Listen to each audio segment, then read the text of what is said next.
Assalamualaikum warahmatullahi wabarakatuh, Bu Irma. Waalaikumsalam warahmatullahi wabarakatuh. Selamat siang. Hari ini kita akan melakukan percakapan praobservasi sebagaimana dijadwal pada program supervisi yang sudah saya susun. Bu Irma itu terjadwal ya di minggu sekarang itu untuk melakukan kegiatan pembelajaran yang disupervisi langsung oleh saya. Oke, Bu Irma, sebelum kita nanti ke kelas, kita buat kesepakatan dulu ya di praobservasi ini supaya ketika nanti saya melihat mengobservasi Bu Irma dalam proses pembelajaran, saya sudah punya gambaran gitu apa yang akan dilakukan oleh Bu Irma. Perlu diketahui juga bahwa supervisi itu bukan untuk mencari hal-hal yang aneh ya Bu, tapi bagian dari proses membantu menemukan apa sih yang kurang dari proses pembelajaran yang kita lakukan. Oke Bu Irma, Bu Irma kapan mau melaksanakannya? Insya Allah hari Kamis. Hari Kamis. Tanggal berapa ya? Tanggal 5 ya, tanggal 5 insya Allah ya. Nah, Bu Irma, hal yang perlu diketahui oleh saya sebagai observer, yang pertama itu adalah tujuan pembelajaran. Di mana tujuan pembelajaran itu dasar ya, kerangka utama yang harus ada dalam penyusunan rancangan pembelajaran atau modul ajar. Nah, dalam proses pembelajaran nanti, tujuan pembelajaran yang sudah dipilih oleh Bu Irma apa saja? Baik Bu, jadi saya akan membawakan pembelajaran pendidikan Pancasila. Nah, materinya yaitu mengenal norma-norma di masyarakat. Untuk tujuan pembelajarannya yaitu yang pertama dengan media PPT Canva, saya akan menjelaskan pengertian norma serta menyebutkan contoh macam-macam norma serta yang berlaku di masyarakat dengan benar. Yang kedua, dengan diskusi kelompok, peserta didik dapat memberikan contoh penerapan norma serta menunjukkan contoh yang berlaku di masyarakat dengan tepat. Yang ketiga, dengan presentasi, peserta didik dapat menganalisis sebab akibatnya apabila tidak dilaksanakan dengan benar. Seperti itu, Ibu. Berarti ada 3 ya tujuan pembelajaran yang nanti harus dicapai dalam proses pembelajaran tersebut. Ada variatif ya yang digunakan, model strategi yang digunakan Bu Irma dengan menggunakan TIPEK ya, digitalisasi, kemudian ada diskusi, kemudian dipresentasikan oleh siswa nanti di depan kelas. Oke, selanjutnya area pengembangan, karena kan ini merupakan hal yang harus dipenuhi di Ekin ya, di Ekinerja. Nah, hal yang nanti harus diperbaiki itu area pengembangannya itu di Ekinerja apa? Di hasil di Ekinerja Bu Irma. Saya memilih untuk keteraturan kelas, Ibu. Yang pertama itu saya harus mengkelompokkan, nanti ada mengelompokkan dan ada keteraturan kelasnya harus disebutkan. Oke, jadi area-area pengembangannya itu berarti di strategi Bu Irma untuk mengelompokkan gitu ya. Terkadang kan ketika kita akan mengelompokkan siswa itu terjadi keributan ya. Nah, bagaimana nanti Bu Irma menerapkan strategi supaya keteraturan kelas ketika membentuk kelompok itu terjadi. Oke. Nah, kemudian itu kan area pengembangannya ya, area pengembangannya. Yang ingin saya tanyakan, pendekatannya itu tadi pendekatan mendalam ya. Terus bagaimana strategi dalam prosesnya? Apakah Bu Irma itu memasukkan kolaborasi dengan pendekatan diferensiasi? Ya, saya menggunakannya Bu. Untuk pendekatan mendalam saya berkolaborasi dengan pendekatan berdiferensiasi karena peserta didik di kelas 6 gaya belajarnya itu hampir bervariatif ya Bu ya. Jadi mungkin untuk LKPD-nya juga akan berbeda. Oke, berarti nanti Bu Irma juga membuat konten yang berbeda, kemudian proses pendampingan di kelasnya juga berbeda, dan termasuk nanti hasil dari belajar itu baik berupa produk ataupun non produk itu berbeda juga. Berarti bagus pembelajarannya mengakomodir semua kebutuhan gaya belajar siswa. Jadi semakin penasaran nih.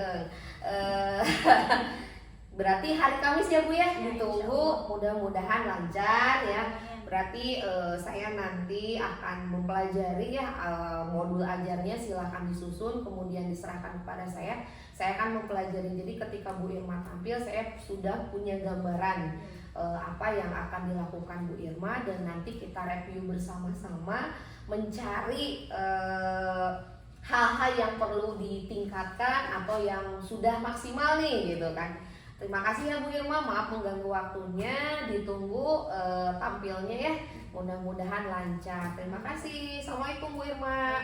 Waalaikumsalam warahmatullahi wabarakatuh. Apa kabarnya hari ini anak-anak? Baik. Alhamdulillahirobbilalamin, baik ya. Sekarang Ibu akan mengabsen siapa yang sudah hadir hari ini? Jipan? Jipan udah berapa hari tidak hadir? 3 hari ya? Kenapa? Sakit? Doakan ya, semoga Jipan cepat sembuh. Sekarang Ibu akan menenangkan diri dulu sejenak ya. Coba kalian duduk tegak. Duduk tegak. Sudah? Fokus. Duduk tegak dulu. Tarik nafas dalam-dalam. Tarik nafas. Fokus. Pejamkan matanya. Pejamkan matanya. Tenangkan diri kalian masing-masing. Fokus, kalian harus ada pikirannya di sekolah ini, di kelas ini, untuk belajar hari ini. Ya, fokus. Sudah. Sekarang kita akan berdoa bersama-sama. Ibu akan menunjuk orang yang pertama datang ke sekolah. Dimulai.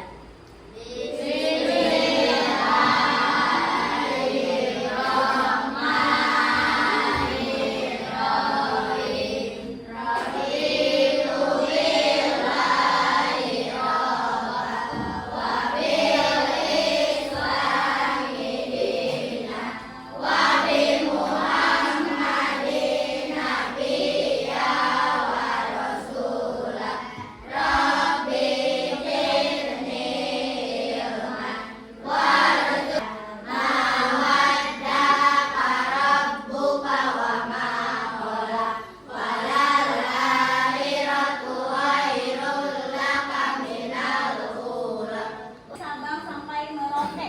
Semuanya untuk berdiri ya, dimohon untuk berdiri.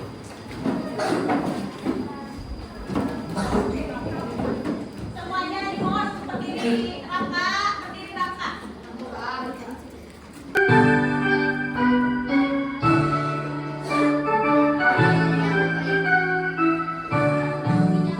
Dari Sabang sampai Merauke, banyak pulau-pulau, sambung menyambung menjadi satu, itulah Indonesia.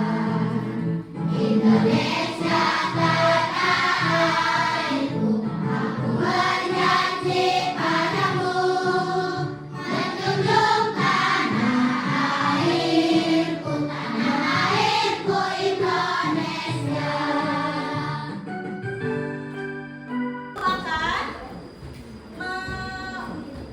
mengajar tentang mengenal norma-norma di masyarakat ya. Untuk tujuan pembelajarannya, yang pertama dengan media PPT Canva, kalian nanti dapat menjelaskan pengertian norma serta menyebutkan contoh macam-macam norma yang berlaku di masyarakat dengan benar. Yang kedua, dengan diskusi kelompok, kalian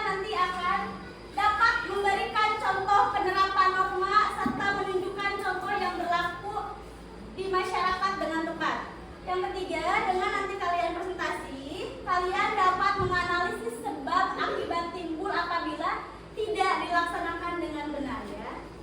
Baik. Jadi, Ibu akan speaking dulu sebentar ya. Coba, kalau Ibu bilang norma agama, kalian semua berdiri.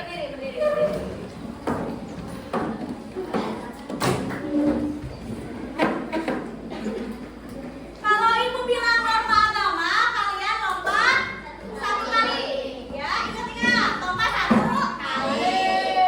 Berdiri semuanya berdiri.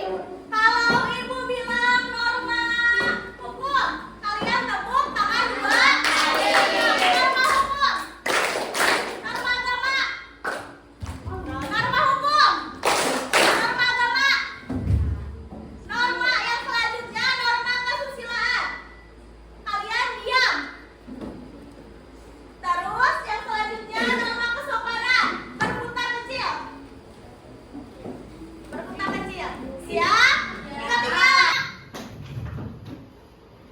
Norma hukum, norma kesusilaan, norma kesopanan,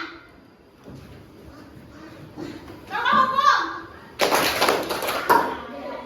Ya, kalau Ibu sedang mengajar, menerangkan, kalian harus diam. Tidak ada yang berisik. Harus apa? Tertib ya, mendengarkan. Oke, siap? Ibu akan menjelaskan ya. Lihat dulu di sini. Ada gambar apa ini? Orang yang sedang jatuh. Terus digimanain sama yang ini? Termasuk norma apa, ada yang tahu tidak? Kesusilaan. Jadi dia menolong dengan hatinya, dengan hati nuraninya sendiri. Pengertian norma, apa sih norma itu? Norma itu adalah aturan yang mengatur perilaku masyarakat agar kehidupan berjalan tertib dan harmonis. Ya. Norma dibuat berdasarkan kebiasaan, nilai-nilai dan aturan hukum dalam suatu masyarakat. Jadi untuk yang tentang jenis-jenis norma. Jenis-jenis norma itu ada berapa? Ada 4. Lihat apa? Aturan yang mengatur tata krama dan etika. Aturan yang mengatur tata krama dan etika. Jadi Ibu di sini sebagai guru ya, guru kalian tidak hanya mengajar saja, tapi Ibu harus mendidik kalian untuk mempunyai apa? Etika. Apalagi? Adab. Ya, apalagi? Sopan santun. Dengan apa contohnya? Kalian ke depan Ibu guru gimana? Punten. Terus apa lagi? Salam ya. Tidak berbicara kasar. Yang selanjutnya norma agama. Apa norma agama? Hanya langsung dengan Tuhan kalian. Terus tidak mengganggu ibadah orang lain. Nah, dengan tadi ya kelas 6 ya. Ayo Wi, pas apa itu teh? Pasolnya apa? Norma apa? Ketuhanan yang Maha Esa. Apa kaitannya dengan norma? Norma apa? Norma agama. Contohnya beribadah.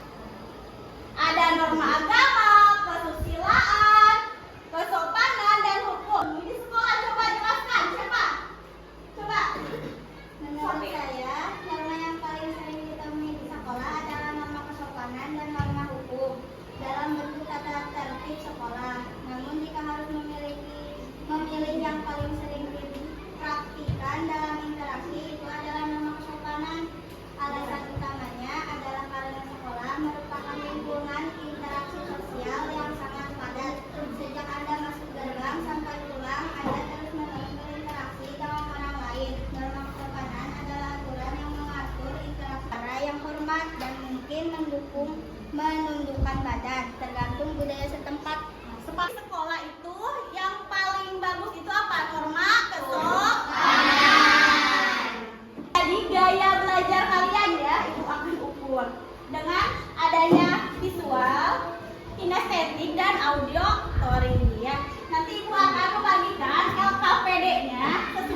dengan gaya masing-masing, gaya belajar masing-masing ya.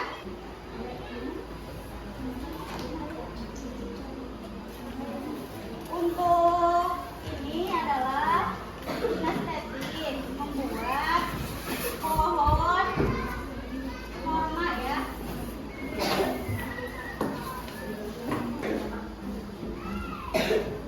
Untuk kelompok Sri, norma hukum ya, LKPD visual.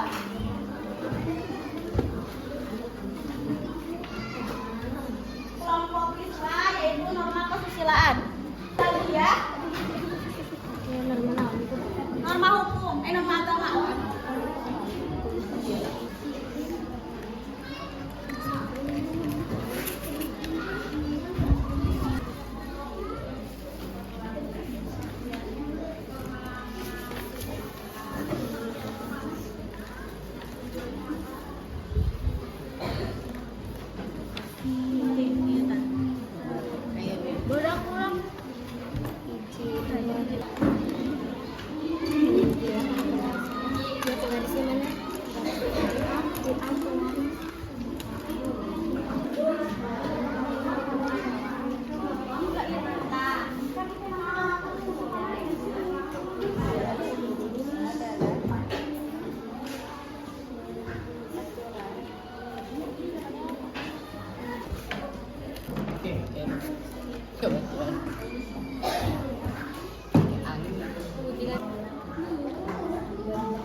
Kelompok mana ya?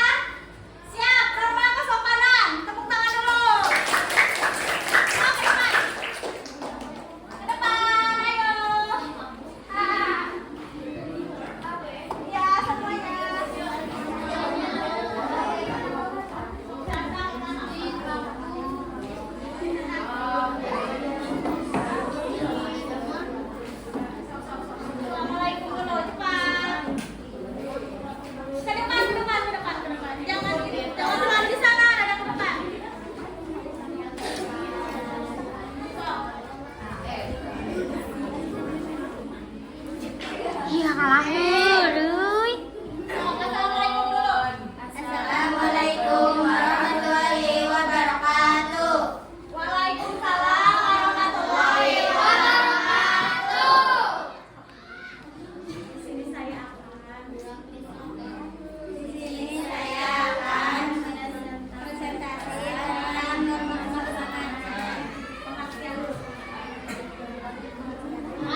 dia nggak guys? Waalaikumsalam warahmatullahi wabarakatuh. Sabar dulu fokus, nanti ada yang ditanya ya. Sok. Di sini. Kamu. Saya Akan menjelaskan di sini saya akan menjelaskan tentang norma kesusilaan. kesusilaan. Sok, lanjut. Apa itu norma kesusilaan? Jelaskan yang ada di diorama. Sok, jelaskan. Aturan yang berasal dari hati nurani bertujuan untuk mendorong orang melakukan tindakan yang baik. Lanjut. Baca lagi. Sok. Tidak melakukan kecurangan, merasa malu, gelisah, lincah, tidak melakukan perundungan, menjaga batas privasi, tidak mengambil hak milik orang lain, bertutur kata dan bertindak jujur, tidak melakukan kecurangan. Udah. Sok, siapa tunjuk yang akan ditanya sama kamu? Sok, tunjuk. Siapa? Christian. Apa pertanyaannya? Apa pertanyaannya?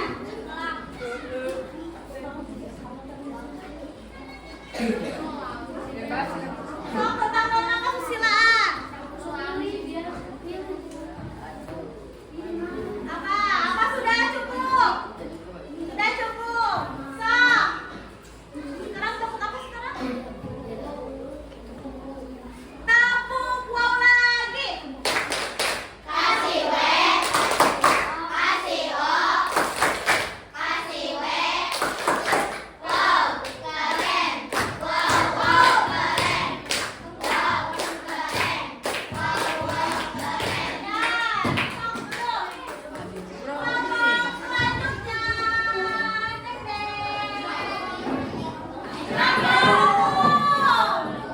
Ayo.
latihan.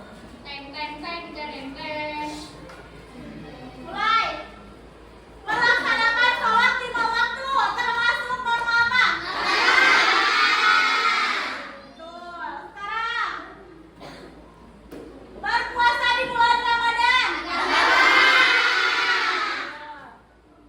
Sekarang pergi ke gereja setiap hari Minggu.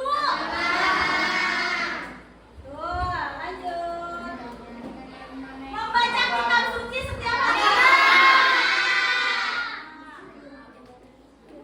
Tidak berbohong kepada orang tua.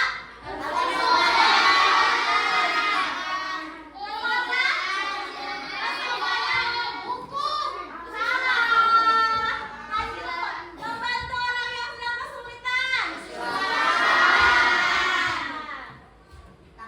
Tidak mengambil barang milik orang lain. Tidak mengambil barang milik orang lain. Umum. Salah. Berkata jujur meskipun merindukan diri sendiri. Berkata jujur.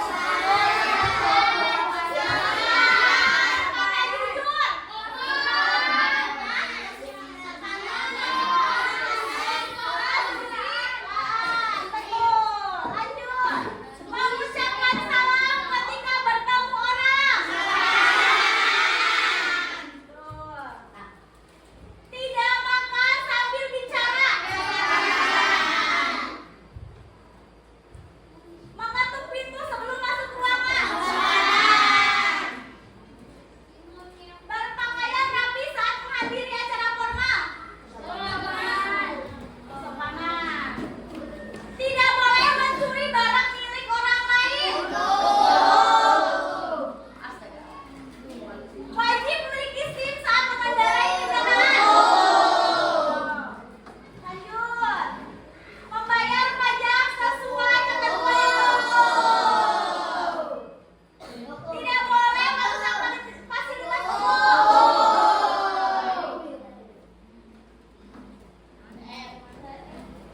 Sudah habis? Habis.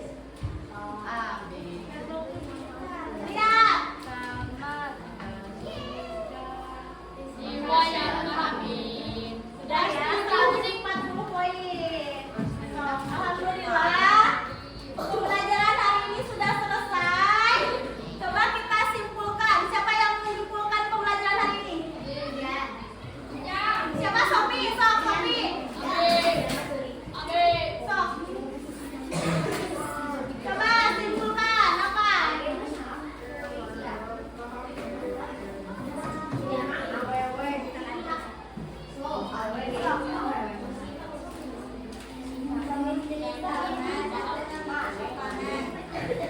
Terus?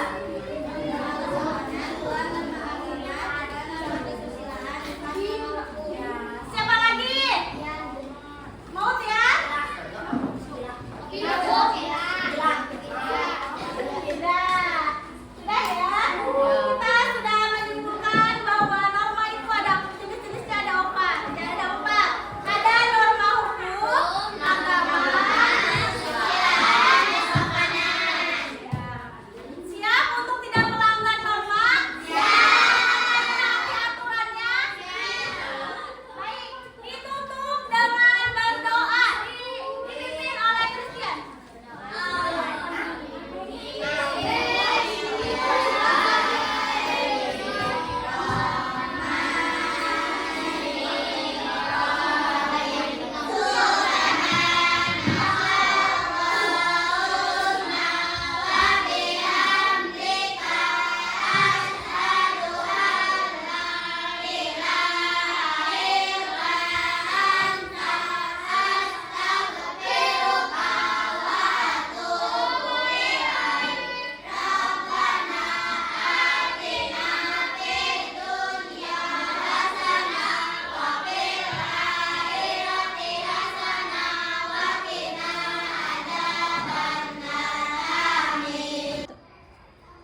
Assalamualaikum warahmatullahi wabarakatuh. Hari ini saya akan melakukan percakapan pasca observasi bersama Bu Irma. wali kelas 6, salah satu guru di SD 2 Bangunsari. Selamat siang Bu Irma. Selamat siang Ibu. Sudah plong ya? Alhamdulillah. Plong. Ya. Kemarin Bu Irma sudah melakukan praktek pembelajaran ya di kelas sesuai dengan perencanaan yang sudah dibuat Bu Irma. Alhamdulillah pelaksanaannya cukup tercapai menurut saya, menurut pengamatan saya. Nah, tapi di pasca observasi ini salah satu tahapan di supervisi harus dilakukan sebagai bahan feedback ke depannya. Jadi Bu Irma harus paham tentang hambatan yang ditemui. Nah, pasti kan dalam setiap kegiatan apalagi dinilai ya, pasti ada groginya dan itu membuat satu hal yang mengganggu terhadap proses kegiatan kemarin. Nah, Bu Irma, setelah pelaksanaan kemarin, Bu Irma sudah memikirkan hal apa yang kemarin kurang atau menemui hambatan apa gitu? Sudah terpikirkan? Baik Bu, untuk hambatannya mungkin ada siswa yang masih kurang antusias untuk belajar ya Bu. Jadi saat saya menerangkan, saat berkelompok, siswa itu tidak minat gitu, tidak asik gitu dengan kelompoknya, dengan belajarnya, nggak tahu ada apa gitu. Kira-kira sudah terpikirkan nggak solusi untuk mengatasi ke depan terhadap anak yang kurang minat belajar tersebut? Untuk solusinya yang saya sudah pikirkan Ya. ini strateginya dengan mengelompokkan heterogen. Ya. Seperti itu. Jadi nanti kita buat kelompok itu tidak stuck atau tidak baku ya. Jadi ketika membuat pengelompokan siswa itu harus variatif gitu, lebih heterogen. Oke. Adakah langkah atau solusi yang lain selain itu? Mungkin dengan memberikan penguatan verbal, Bu, dengan mendekati dan mungkin dengan kontak mata mungkin. Oh iya. Ya sebetulnya dengan cara-cara seperti itu ya tadi yang lebih harus dominan ketika kita mengelola kelas, kita itu harus menguasai kondisi kelas, salah satunya dengan menarik minat mereka. Nah, ketika kita misalnya melihat ada salah satu siswa yang kurang minat, nah kita harus refleks gitu. Salah satunya dengan tadi penguatan, disentuh, tapi jangan sampai menegur gitu di hadapan anak-anak yang lain. Jadi dengan penguatan kita mendekati, menepuk, si siswa itu akan merasa oh berarti ini ada yang salah dari diri kita. Kemudian jangan lepas dari kontak mata, betul tadi. Jadi kalau misalnya menegur secara langsung itu kan nggak boleh di kelas. Nah dengan kita strategi kontak mata, si siswa itu akan merasa oh si ibu nih melongken gitu kan ya. Nah itu bagus ya, berarti udah terpikirkan. Nah ada target ya dari indikator keberhasilan Bu Irma kemarin dalam proses kegiatan pembelajaran kemarin. Itu kan ada indikator keberhasilan yang ingin dicapai Bu Irma. Dari 1 sampai 8, kira-kira Bu Irma kemarin menganggap dapat berapa tuh? 1 sampai 8. Mungkin kalau 1 sampai 8 mungkin 7 Bu. 7 ya. Karena mungkin mengakui ya saya tidak sepenuhnya menguasai dan mungkin ada yang lupa gitu ya dari tahapan modul ajarnya, mungkin seperti itu. Oke, nah kan udah tahu ya bahwa posisi kita ada di rentang itu. Tentu berarti itu bagian tadi tujuannya kan untuk memperbaiki di pelaksanaan selanjutnya. Nah, kira-kira yang akan dilakukan Bu Irma ke depan ya itu akan seperti apa yang dilakukannya? Ya mungkin persiapan ya Bu, lagi untuk belajarnya, untuk mengelola manajemen kelasnya mungkin ya Bu. Iya. Oke, terima kasih ya, tetap semangat. Satu yang saya ingin sarankan dalam proses pembelajaran Bu Irma kemarin saya lihat, maaf ya ini bukan ini untuk perbaikan ke depan, harus dibiasakan dalam proses akhir di penutupan itu ada upaya refleksi. Jadi anak dibiasakan untuk mengungkapkan fakta apa yang didapatnya, perasaan ketika mengikuti pembelajaran itu seperti apa, kemudian hal apa yang menarik dan apa yang akan dilakukan selanjutnya. Oke, terus yang kedua saya sangat mengapresiasi, jadi Bu Irma itu sudah menggunakan pendekatan mendalam, dikolaborasikan juga dengan pembelajaran diferensiasi. Terlihat dari tadi dalam penugasan ke siswa itu berbasis gaya belajar ya. Jadi ada yang membuat pohon norma ya. Kemudian ada yang parodi lagu gitu kan. Berarti pemenuhan terhadap gaya belajar mereka itu sudah diupayakan oleh Bu Irma. Oke, terima kasih ya Bu Irma. Semoga tetap semangat, jadikan pembelajar untuk tahap selanjutnya ya, untuk pelaksanaan selanjutnya. Terima kasih. Assalamualaikum warahmatullahi wabarakatuh. Wow.